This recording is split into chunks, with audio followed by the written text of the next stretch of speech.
আসসালামু আলাইকুম। আমি মোহাম্মদ আখরুজ্জামান। এটা আমার টাইপস্ক্রিপ্টের টিউটোরিয়ালের চতুর্থ পর্ব। এই পর্বে আমি আপনাদের কিভাবে টাইপস্ক্রিপ্টের এনভায়রনমেন্ট তৈরি করতে হয় সেই সম্পর্কে বিস্তারিত দেখাবো এবং টাইপস্ক্রিপ্টের এনভায়রনমেন্ট ইনস্টলেশন করার পাশাপাশি আমরা দেখব এর ডিপেন্ডেন্সি কী কী সফটওয়্যারের প্রয়োজন হয়।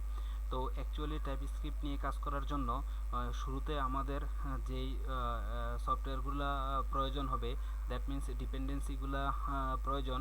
তার মধ্যে প্রথম হচ্ছে নোড.js, আর নোড.js-এর পাশাপাশি প্রয়োজন হচ্ছে নোড.js প্যাকেজ ম্যানেজার। আর এর সাথে যে আমরা একটা যে কোনো ধরনের আইডি ইউজ করতে পারি। আমরা লাস্ট টিউটোরিয়ালে দেখছি যে আমরা টাইপস্ক্রিপ্ট বেস জাভাস্ক্রিপ্টের যে ফ্রেমওয়ার্ক আছে সেই ফ্রেমওয়ার্কগুলো ইউজ করে আমরা যে ইউজ করে কাজ করার জন্য অনেক ধরনের টুলস এবং আইডি ইউজ করছি। তার মধ্যে ছিল ভিজুয়াল স্টুডিও কোড এবং ছিল WebStorm, Sublime Text, Atom, Eclipse, etcetera. তো আমি এখানে অ্যাকচুয়ালি ভিজুয়াল স্টুডিও কোডকে প্রিফার করি। তো ফার্স্ট আমি আপনাদের দেখাবো যে যে ডিপেন্ডেন্সিগুলো আছে সেই ডিপেন্ডেন্সিগুলো কীভাবে ইনস্টল করতে হয় এবং ইনস্টলেশনের পাশাপাশি একটা ফুল এনভায়রনমেন্ট কীভাবে তৈরি করতে হয়, যেখানে আপনি খুব সহজেই টাইপস্ক্রিপ্টের রিলেটেড কোড তৈরি করতে পারেন। তো আমি এখানে বেসিক্যালি ভিজুয়াল স্টুডিও কোডকে আইডি হিসেবে প্রেফার করি। এটা মাইক্রোসফটের একটা নতুন আইডি যা ক্রস প্ল্যাটফর্মে কাজ করে। That means Linux, Windows, Mac, বিভিন্ন ধরনের অপারেটিং সিস্টেমে আপনি এই ভিজুয়াল স্টুডিও কোড ইউজ করে টাইপস্ক্রিপ্ট কোড করতে পারেন, জেএস কোড লিখতে পারেন। সার্ভার সাইড এবং ক্লায়েন্ট সাইড সব ধরনের অ্যাপ্লিকেশানে আপনি ভিএস কোড দিয়ে করতে পারেন। এটা একটা আইডি অ্যাকচুয়ালি, এর মাধ্যমে আপনি অনেক ধরনের ফেসিলিটি পেতে পারেন। তো আমরা ফার্স্ট দেখব কিভাবে visual studio that means TypeScript environment ইনস্টলেশনের ফার্স্টে আমরা দেখব যে কীভাবে নোড.js ইনস্টল করতে হয়। নোড.js-টা অ্যাকচুয়ালি একটা ফ্রেমওয়ার্ক যার মাধ্যমে সার্ভার সাইড কোড করা হয়। জাভাস্ক্রিপ্টেড কোডগুলো সার্ভার সাইডে সে চিনতে পারে যে ফ্রেমওয়ার্ক ইনস্টলেশন করলে। সো আমরা এখন দেখব কিভাবে নোড.js ইনস্টল করতে হয়। সো নোড.js-এর পাশাপাশি আমরা দেখব যে ভিজুয়াল স্টুডিও কোড কীভাবে ইনস্টল করতে হয়। সো নোড এবং ভিজুয়াল স্টুডিও কোড দুইটা ওয়েবসাইট আছে ওদের নিজস্ব। সেই ওয়েবসাইট থেকে আমরা নোড.js-টাকে ইনস্টল করে নিতে পারি আমাদের রিকোয়ার্ড অপারেটিং সিস্টেমের প্রসেসরের ভার্সন অনুযায়ী, প্রসেসরের সাইজ ওয়াইজ আমরা ইনস্টল করতে পারি। ভিজুয়াল স্টুডিওর কোডটাকেও আমরা আমাদের মেশিনে ইনস্টল করে নিতে পারি। তো আমি এই ভিজুয়াল স্টুডিও কোড এবং নোড.js দুইটাই ইনস্টল করে রাখছি আমার পিসির মধ্যে। এখানে লক্ষ্য করেন যে নোড.js-এর ইনস্টল করে রাখছি যে ইএক্সিটা, এবং ভিজুয়াল স্টুডিও কোডের জন্য সেটআপ ফাইলটা ইনস্টল করে রাখছি, এখানে ডাউনলোড করে রাখছি। সো আমি প্রথমে নোড.js-টাকে ইনস্টল করব, দেন পরবর্তীতে আমরা ভিজুয়াল স্টুডিওটাকে ইনস্টল করার দেখব। তো ফার্স্ট অফ অল যখন আমরা ভিজুয়াল স্টুডিও নোড.js-টাকে ইনস্টল করব, তখন নোড.js-এ ডাবল ক্লিক করে আমরা নোড.js-টাকে ইনস্টল করে নিতে পারি। অলরেডি আমার অ্যাকচুয়ালি নোড.js-টা ইনস্টল করা আছে। সো আমি এভাবে যদি আবার রিপেয়ার করতে চাই তাহলে রিপেয়ার করে রিইনস্টলেশন হবে আমার নোড.js-টা। সো আমার পিসিতে নোড.js-এর যে 6.11.0 ভার্সন আছে সেটা ইনস্টল হচ্ছে। অ্যাকচুয়ালি নোড.js-টা শুধুমাত্র যে টাইপস্ক্রিপ্ট কাজ করার জন্য নোড.js-এর প্রয়োজন হয় তা না। অ্যাকচুয়ালি ফুল স্ট্যাক ডেভেলপারদের হওয়ার জন্য নোড.js-টা প্রয়োজন, কারণ একজন ডেভেলপার সার্ভার সাইডে কোড করার জন্য তাকে একটা ল্যাঙ্গুয়েজ জানতে হয়, ক্লায়েন্ট সাইডে কাজ করার জন্য এক ধরনের ল্যাঙ্গুয়েজ আসে, কয়েকদিন পর আরেকটা ফ্রেমওয়ার্ক আসে, এভাবে continuously lots of framework change হইতে থাকে।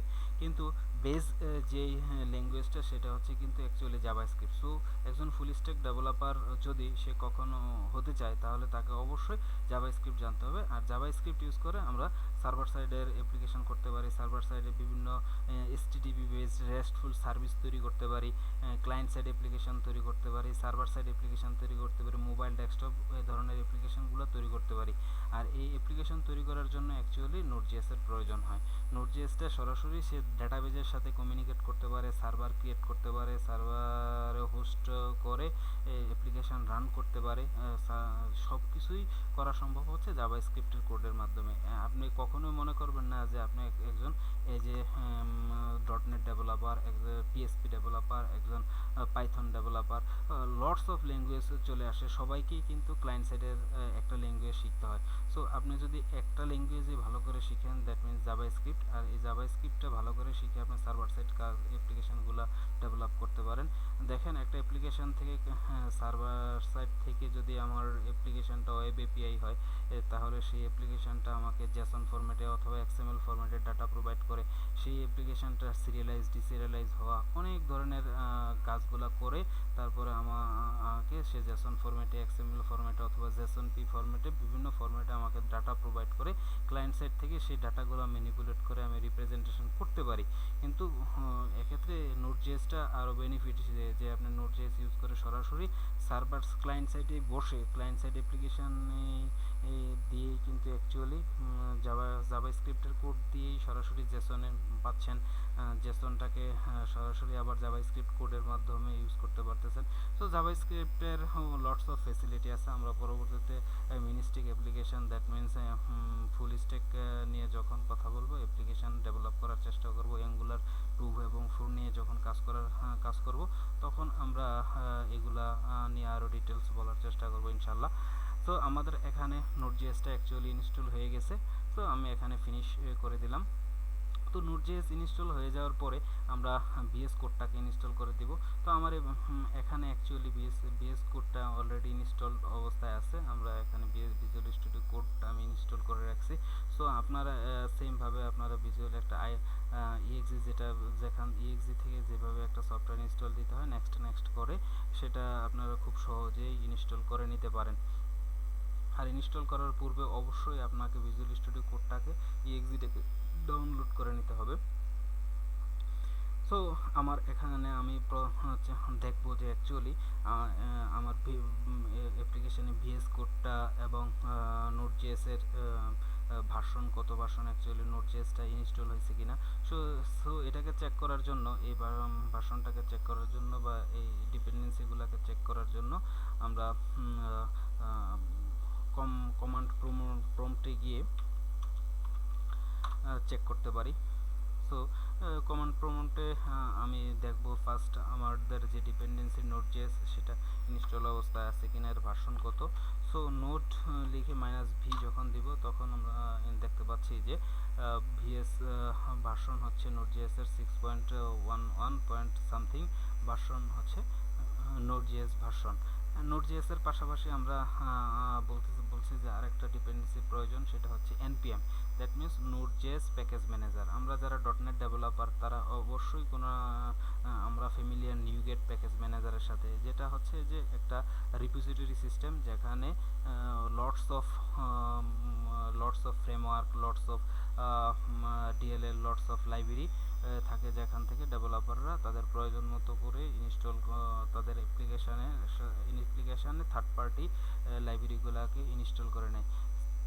ঠিক তেমনি npm হচ্ছে একটা প্যাকেজ ম্যানেজার যার মাধ্যমে অ্যাপ্লিকেশানে আমরা নোড.js এর থার্ড পার্টি লাইব্রেরিগুলোকে, আমরা থার্ড পার্টি ফ্রেমওয়ার্কগুলোকে, জাভাস্ক্রিপ্ট বেস অথবা টাইপস্ক্রিপ্ট বেস যে ফ্রেমওয়ার্কগুলো আছে সেগুলো আমাদের অ্যাপ্লিকেশানে ইনক্লুড করে নিতে পারি। সো নোড.js ইনস্টলেশনের সাথে সাথে Node JS npm that means Node JS package ম্যানেজারটাও ইনস্টল হয়ে যায়। সো আমরা এখানে দেখব অ্যাকচুয়ালি npm এর ভার্সনটা কত। npm Node JS package manager -v।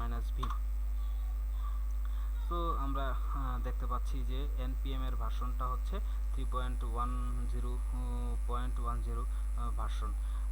এই npm ভার্সনের পাশাপাশি আমরা যেহেতু টাইপস্ক্রিপ্টের নিয়ে কাজ করব, সো আমাদের নেক্সট হচ্ছে যে টাইপস্ক্রিপ্টটাকে ইনস্টল করে নেওয়া টাইপস্ক্রিপ্টের একটা ডিপেন্ডেন্সি আছে যেটা আমরা npm এর মাধ্যমে, যে দ্যাট মিনস নোড.js প্যাকেজ ম্যানেজারের ইউজ করে আমরা এটাকে আমাদের সিস্টেমে, আমাদের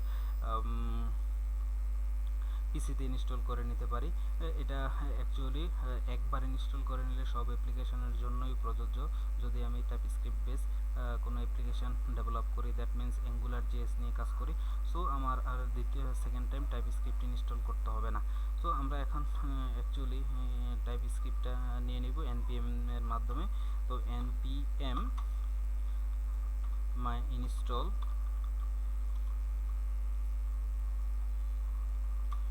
minus G, that means G মানে হচ্ছে জেনারেট টাইপস্ক্রিপ্ট।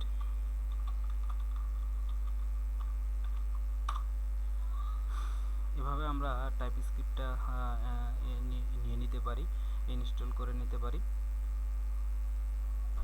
সো আমাদের টাইপস্ক্রিপ্টটা ইনস্টল হয়ে গেল। সো আমরা এখন চেক করব, আমার কমান্ড প্রম্পটটাই ক্লিয়ার করতে পারি। cls ইউজ করে কমান্ড প্রম্পটটা ক্লিয়ার করলাম। এখন আমরা যে ডিপেন্ডেন্সিগুলো ছিল ইনস্টল করছি এগুলো চেক করি যে অ্যাকচুয়ালি ইনস্টল হয়েছে কিনা। সো ফার্স্ট অফ অল আমাদের npmটা চেক করলাম, npm -v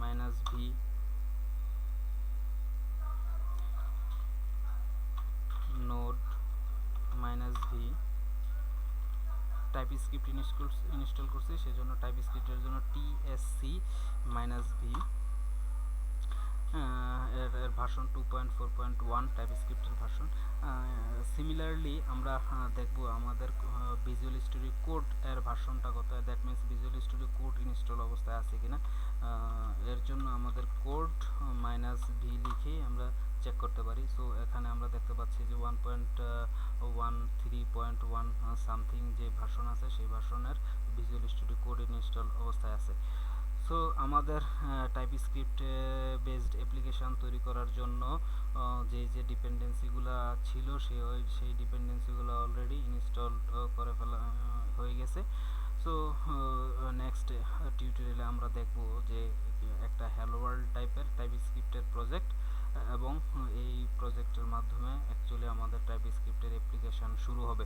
টাইপস্ক্রিপ্টের বিভিন্ন ধরনের ল্যাঙ্গুয়েজ ফিচারগুলো আমরা এক এক করে চেষ্টা করব আপনাদের দেখানোর জন্য।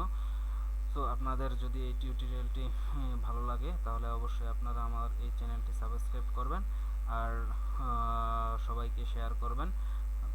Thank you for listening, have a great day.